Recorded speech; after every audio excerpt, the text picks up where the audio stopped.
Good, happy Friday morning, everyone. March 12th, 2021. I'm Riley King, and welcome to this morning edition of the Riley King Newscast, right here on the Riley King Network. We have a lot of news to get to this Friday morning, so let's begin. But first, we're gonna begin with a check of the weather. Right now it is 52 degrees and clear. But with more on the weather forecast, let's go to meteorologist Eric Wiglar. And your sunrise is at 6:01 a.m. this morning. And there is a wind advisory that will go in effect from midnight tonight until 3 p.m. on Saturday. So be prepared for some windy gusts tomorrow for Saturday.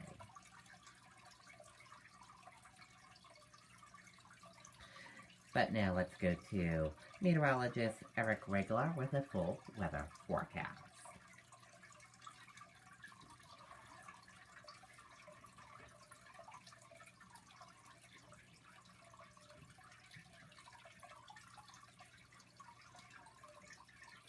What is there not to love about Franklin Pierce? The Pierce Promise New Hampshire Scholarship Program is new at Franklin Pierce for high school seniors enrolling in the fall of 21, and it offers free tuition. You attend Franklin Pierce University, tuition free. At Franklin. Thanks for clicking on WMUR.com. I'm meteorologist Eric Weglars. A decent start to the morning, and temperatures are, relatively mild across much of the state. In the lower middle 50s still. A cold front is working its way through, so I think we'll find an uptick in wind as we go through the afternoon. You'll definitely hear it as you're out and about, but the temperatures will gradually be falling as we go from this point forward. So the warmest part for some is actually this morning. The rain that was moving through overnight last night has started to really dry out, and that's because it's so dry, at least at the ground here, where I think it's mitigated a lot of the showery activity. But further north and west, there is an Arctic front and some spin with that, and as that gets closer to us this evening, I think we'll find some snow squalls later on tonight into early tomorrow morning. The big notes of the forecast, the roller coaster continues, and unfortunately this means a pretty sharp drop in temperature as we go into the start of next week. So for today, pick the nearest city or town closest to you. Upper 50s across southeastern New Hampshire. Towards the north, though, as cold air continues to spill in, you may be lucky to reach the upper 40s as we go into the afternoon. The decent parts of the day is this: a ton of sunshine as we go into the afternoon. But here comes that Arctic front as we go towards sunset tonight. So by 6, we're expecting some snow squalls up in the higher terrain of both Grafton and Coas counties. And the squalls will live for a time south and east of the mountains. This is 9 o'clock. The deeper blues telling us some of these will pack a punch. But as we go towards midnight, the squall line here is just leftover clouds as we go towards midnight and beyond. So I think it really loses its potential to maintain itself once it gets south of, say, Laconia and Concord as we go into the early evening hours tonight. By Saturday evening, notice what's not on the map, any form of snow or cloud cover. So it's a beautiful day, albeit on the windier side as we go into Saturday afternoon. So in terms of when the squalls arrive the next couple of hours tonight, we are expecting it again by 6 up in the North Country and then by 10 o'clock across interior central New Hampshire. And the squall threats, the strongest squalls, mainly confined to northwestern New Hampshire as we go through the evening hours tonight. It also is gusty first thing tomorrow morning, especially on the southeasterly facing slopes of the White Mountain spines. Gusts between 35 and 50 miles per hour are expected. To that note, the National Weather Service has hoisted the wind advisory in the shade of tan here for southeastern New Hampshire. And the trend in temperature only falls from here. We're into the upper 20s by Monday. So really impressive stuff going forward here. We go from spring warmth to cold and then back to some resemblance of warmth in the 7-day forecast. We turn the clocks back, rather forward, on Sunday. Highs only in the lower 40s. The coldest day for the foreseeable future is on Monday, with highs only in the upper 20s. With the winds, it'll certainly feel a lot colder, but for the middle of next week, looks great. Temperatures into the upper 40s, not a whole lot of sunshine, but we're looking a little bit warmer with showers likely by Thursday. Okay, and there you go from meteorologist Eric Wiglar. Thank you for that weather report, Eric.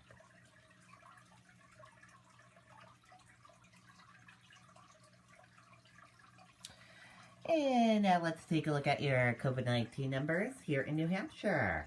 There are 77,764 number of people in New Hampshire have tested positive for COVID-19. There are 1,191 number of deaths from COVID-19 in New Hampshire. There are 78 current number of hospitalizations for COVID-19 in New Hampshire. That is a look at your COVID-19 numbers in New Hampshire.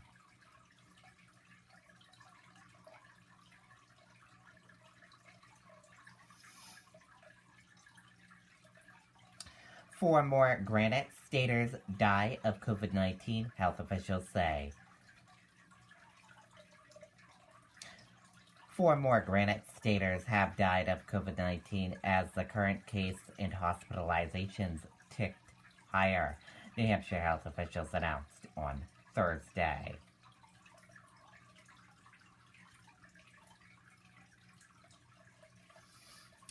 New Hampshire set to launch new vaccination sign-up system. VIN system introduced to be easier to use and more robust. Let's take a listen to that video from WMUR News 9. For the easy and the complex, the small stuff and the big, we're here with the affordable local loans, easy to manage accounts, and financial advice to help you blaze a trail, figure stuff out, and make your money go farther. We're Granite State Credit Union. Live bold. Meet Vinny, otherwise known as Vaccine and Immunization Network Interface. I've actually already gone through it myself just to test it, and it is just a world of difference, better and simpler than the older system. The site, which is managed in the state, will be up and running for the beginning of Phase 2A next week. Leaders of the vaccine efforts in the state say it will be able to withstand heavy volume of signups. They'll be launching instructional videos for people starting early next week. You can simply pick a date, and so we try to make it very easy. You can pick what day you want. You can pick all the times that might be available in your area. For any number of, you can search for sites within a certain radius of your home. The governor says the biggest difference from the CDC's VAM site. Previous process, you had to, if you wanted to change your appointment, you had to go in and cancel your original appointment, which could be a kind of an anxiety-filled, risky thing. In this new system, you can pick a new appointment before anything gets automatically canceled. But some people in Phase 2A will not need to go through that site. Starting tomorrow, some in Phase 2A will start getting their shots. Our regional public health networks have scheduled 39 regional clinics through the end of the month, with plans to vaccinate 17,000 school, childcare, and youth camp staff. And now today, state health leaders said about 85% of residents in long-term care settings across the state have received their vaccine. Ideally, they say they would like that number to be 100%. Meantime, if you are in Phase 1, you can call 211 at any time to schedule your shot. Live in Concord tonight, I'm Charisse LeClaire, WMUR News 9. Okay, and there you go on that video and that report.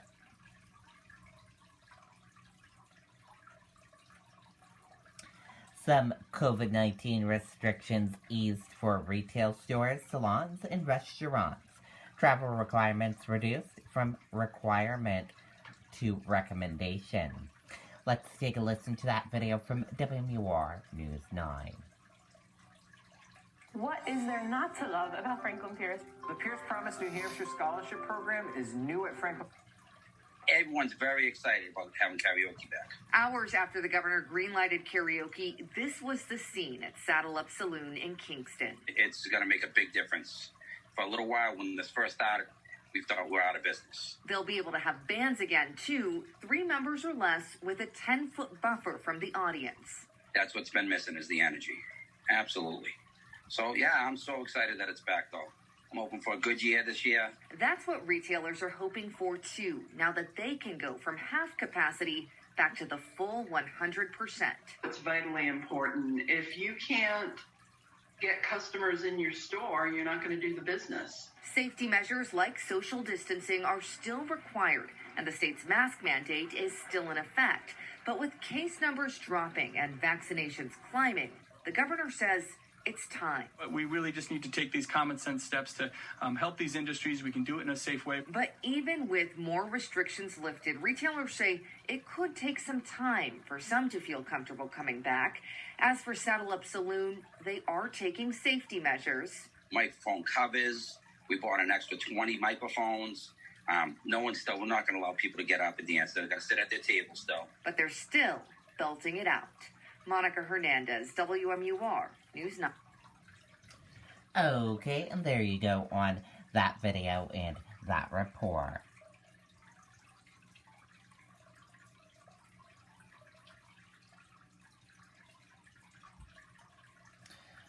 $100,000 fundraiser match launch for Portsmouth restaurants, arts, hunger organizations. Efforts aim to support businesses, organizations in profitably final stretch of the pandemic. With more on that, let's go to WMUR News 9, Jennifer Crompton. For the easy and the complex, the small stuff and the big, we're here with the affordable local loans, easy to manage accounts, and financial advice to help you blaze a trail, figure stuff out, and make your money go farther.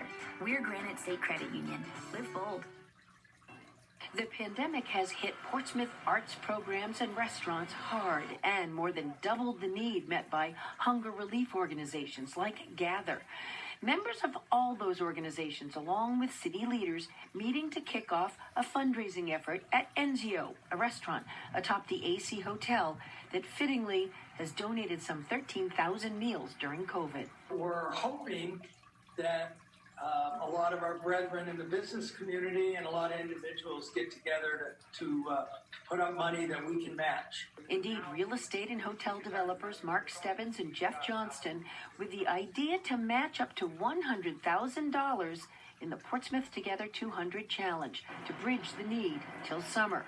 Their first match, the mayor's $500 donation. It really is kind of everyone coming together to say, how do we get to the finish line together? Including programs like Takeout Hunger that pays hurting restaurants to make food for those in need. You get the flywheel going and you give it to Takeout Hunger, they give it to the restaurants. It's the same thing with us with this 100,000. You know, our 100,000 will hopefully be to another 100,000 or more. It's just a really good energy around being on that last mile and saying, we're going to be with you and we're going to challenge the community to be with you. And that's really powerful. Well, there's a link to the Portsmouth Together 200 Challenge on WMUR.com with a list of the partnering organizations. The weather today, feeling like a bridge to summer. Perfect kickoff. We're live in Portsmouth, Jennifer Crompton, WMUR News 9. Okay, and there you go on that video and that report. Need for mental health services in New Hampshire grows amid pandemic. Providers try to meet demand for services. Let's take a listen to that video from WMUR News 9.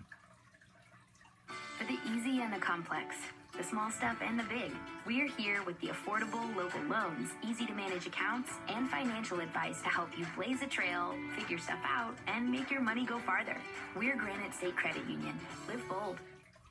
New Hampshire's been dealing with a shortage of mental health providers for the last few years, and the pandemic has made the problem worse. Now we're in this place where there's so many people saturating the system because of the need that I think all the systems, whether it's the community mental health system, whether it's private providers, whether it's practice groups, are really struggling to meet the need. Not only are there more people who need help, mental health workers have been impacted too. The workforce became even more challenging as people potentially needed to leave because they were needing to be home with children or for their own health and safety reasons. It's something the Mental Health Center in Manchester is also seeing. How do you deal with the grief, the complicated grief that comes out of that, and then put yourself back together to try to help somebody else? Staff say they're now looking ahead and are worried the need could grow. Just because we put the lid on COVID, if we can do that, doesn't mean we put the lid on the emotional, horror that all of us have gone through. The Pediatric Therapy Center here in Manchester has seen the need firsthand, and they've opened up new locations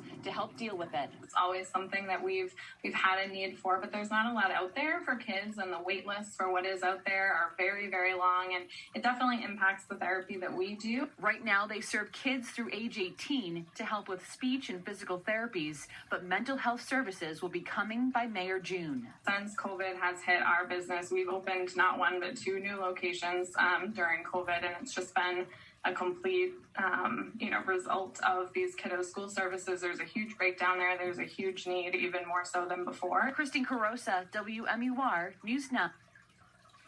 Okay, and there you go on that video and that report.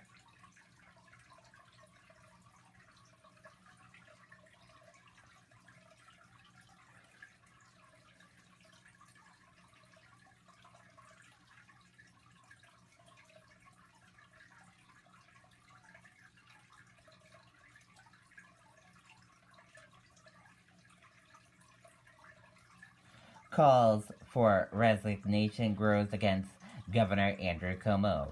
Let's take a listen to that video from ABC News. We're going to turn next year tonight to the new allegation and new calls for New York Governor Andrew Cuomo to step down. A sixth accuser has now come forward with the most serious allegation yet. The governor's office referring her claim to police. Here's ABC's Stephanie Ramos tonight. Tonight, embattled New York Governor Andrew Cuomo facing his most damaging accusation yet. The Albany Times-Union reporting an aide alleges Cuomo groped her in the governor's mansion late last year. She is the sixth woman to accuse him of inappropriate behavior. The paper reports she made her claim after Cuomo declared this. I want you to know this from me directly. I never touched anyone inappropriately. That denial reportedly prompted the aide, a young woman who was not identified, to tell a coworker that Cuomo had summoned her to the governor's mansion to help with his cell phone, and while they were alone, he reached under her shirt. Cuomo calls the allegation gut-wrenching, but insists he's never done anything like this. Tonight, the matter has been referred to the Albany police, and a growing chorus of New York Democrats is calling on the governor to resign. It's deeply troubling, the specific allegation that the governor called an employee of his, someone who he had power over, called them to a private place, and then sexually assaulted her is absolutely unacceptable. It is disgusting to me. And he can no longer serve as governor. In a statement, more than 55 state Democratic lawmakers now demanding Cuomo step down, saying he has lost the confidence of the public and the state legislature, rendering him ineffective in this time of most urgent need. The lawyers leading the investigation into allegations made against the governor have now established a website where people can file a complaint, making it clear the investigation will go beyond these latest sexual harassment allegations. David. All right, Stephanie Ramos on this again tonight. Steph, thank you. Hi, everyone. George. Okay, and there you go on that video and that report. Thank you for joining us for this morning edition of the Riley King Newscast, right here on the Riley King Network. I'll be back with a news report coming up in a little bit, and I'll see you back here later on today for another edition of the Riley King Newscast. Goodbye, everyone.